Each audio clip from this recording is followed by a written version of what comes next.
নমস্কার বন্ধুরা, রূপা কিচেন ভিলেজপুরে সবাইকে স্বাগত। চলে এসেছি আবার একটা সুন্দর রেসিপি নিয়ে। তো দুর্গাপূজা সবে শেষ হয়েছে, এখন সামনেই লক্ষ্মী পুজো।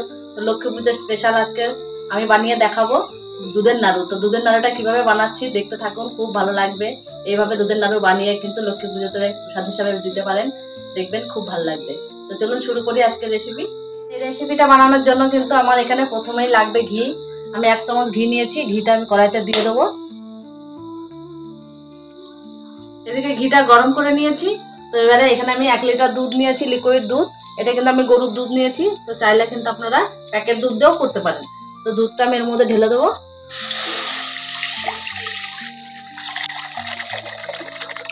তো এবারে কিন্তু দুধটা আমি ভালো করে ফুটিয়ে নেব, মানে এটা অনেকক্ষণ ঘন করে জাল করে নিতে হবে। তো এইভাবে কিন্তু আমি কিছুক্ষণ এইভাবে জাল করে নেব। দুধটা কিন্তু প্রায় আমি 10 মিনিটের মতো জাল করে নিয়েছি, অনেকটাই ঘন হয়েছে, দেখতেই পাচ্ছেন। তো এই সময় কিন্তু আমি যে চামচ করে ঘি দিয়েছি সেই চামচের 4 চামচ চিনি দিয়ে দেবো। এই নাড়ুটায় কিন্তু বেশি চিনির দরকার নেই, অল্প চিনি দিয়েও হয়ে যাবে। আপনারা যদি মিষ্টিটা পছন্দ কম করেন না দিলেও হবে, কারণ দুধের মিষ্টিটাতেই হয়ে যাবে। তো আমরা যেহেতু একটু মিষ্টি বেশি খাই বলে আমি এই 4 চামচ চিনি দিলাম। এবার ভালো করে এইভাবে নাড়তে হবে, যাতে ভেতরে যে দুধের সরটা কিন্তু কড়াইতে বসতে দিলে হবে না। এতে করে কিন্তু দুধটা শুকিয়ে যাবে, তাহলে কিন্তু নাড়ুটার কিন্তু ক্ষীরটা কম পাওয়া যায়। তো সবসময় কিন্তু কন্টিনিউ এভাবে নাড়তে থাকতে হবে। এবারে আমি এখানে একটা বাটি নিয়েছি, তো আর একটা হাতা নিয়েছি। আমি এইখান থেকে 1 হাতা দুধ এই বাটিতে তুলে নেব।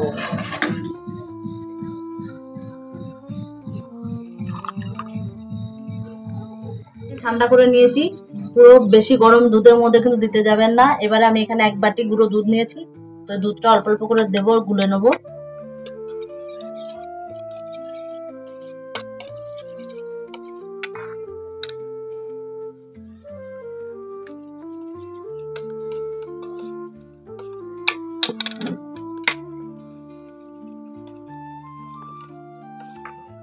তো দুধটা কিন্তু ভালোভাবে আমি গুলে নিয়েছি।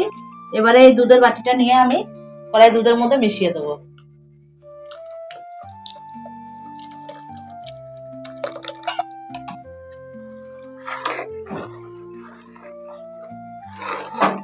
ভালো করে মিশিয়ে দেবো এভাবে, আবারও কিছুক্ষণ ফুটিয়ে নেবো।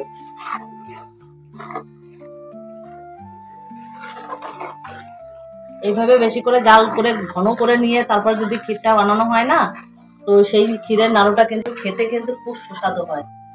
একবার হলেও আপনারা কিন্তু বানিয়ে খেয়ে দেখবেন, মানে আর অন্য কোনো নাড়ু খাওয়ার কথা মনেই পড়বে না, এটা যদি একবার বানিয়ে খেয়ে দেখেন।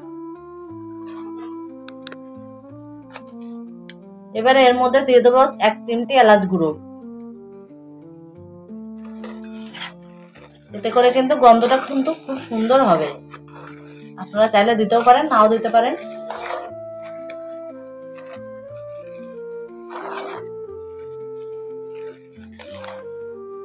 গুঁড়ো দুধটা দেওয়ার পর কিন্তু দুধটা অনেকটাই ঘন হয়ে এসেছে। তো আরেকটু মোটা করার জন্য এখানে আমি গোবিন্দভোগ চালের গুঁড়ো নিয়েছি। তো এখান থেকে আমি অল্প কিছু গোবিন্দভোগ চালের গুঁড়ো দিয়ে দেবো। তো একবারে দিতে যাবেন না, অল্প অল্প করে ছড়িয়ে ছড়িয়ে ভালো করে নেড়ে নেবেন। এভাবে নাড়তে থাকতে হবে, অল্প অল্প করে দিলে কিন্তু ভালো হয়, আর একবারে ঢেলে দিলে কিন্তু দলা পাকিয়ে যেতে পারে।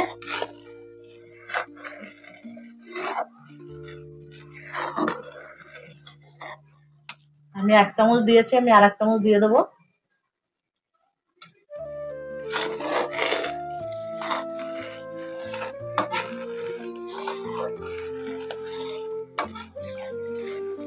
গুঁড়ো দুধ আর চালের গুঁড়ো দেওয়ার পরে দেখুন অনেকটা মোটা হয়ে এসছে।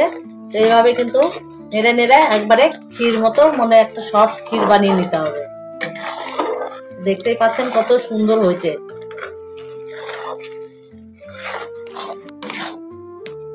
দুধের ক্ষীরটা কিন্তু আমার হয়ে আসছে, আর 2 থেকে 3 মিনিটের মতো একটু জাল করে একটু শক্ত করে নিলেই হয়ে যাবে।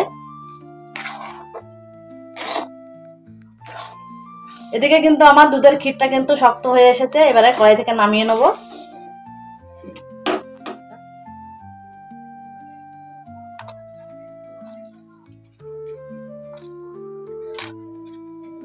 এবারে এই দুধের ক্ষীরটা কিন্তু আমি কিছুক্ষণের জন্য একটু ঠান্ডা করে নেবো। খুব ঠান্ডা করার দরকার নেই, হালকা একটু ঠান্ডা করে নিলেই হবে।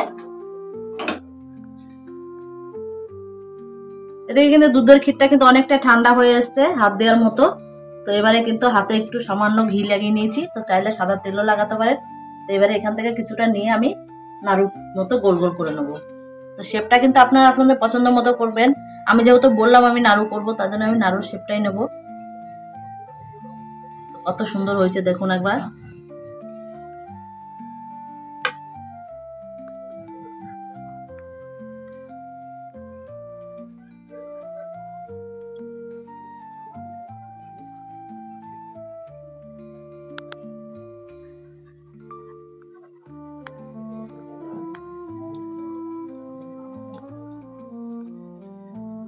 তো বন্ধুরা, আমার লক্ষ্মী পুজোর স্পেশাল কিন্তু দুধের ক্ষীরের নাড়ু কিন্তু আমার রেডি হয়ে গেছে।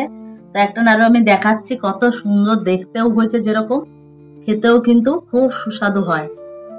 একবার গোবিন্দভোগ চাল আর দুধ দিয়ে এরকম নাড়ু রেসিপি একবার হলো বাড়িতে বানিয়ে খেয়ে দেখবেন। আজকের রেসিপিটা ভালো লাগলে অবশ্যই লাইক, কমেন্ট আর শেয়ার করবেন। এখন নতুন নতুন রেসিপি পেতে হলে চ্যানেলটিকে সাবস্ক্রাইব করে পাশে থাকবেন। আবারও ফিরে আসবো অন্য কোনো সময় অন্য কোনো রেসিপি। ততক্ষণে ভালো থাকবেন, সুস্থ থাকবেন, সাবধানে থাকবেন।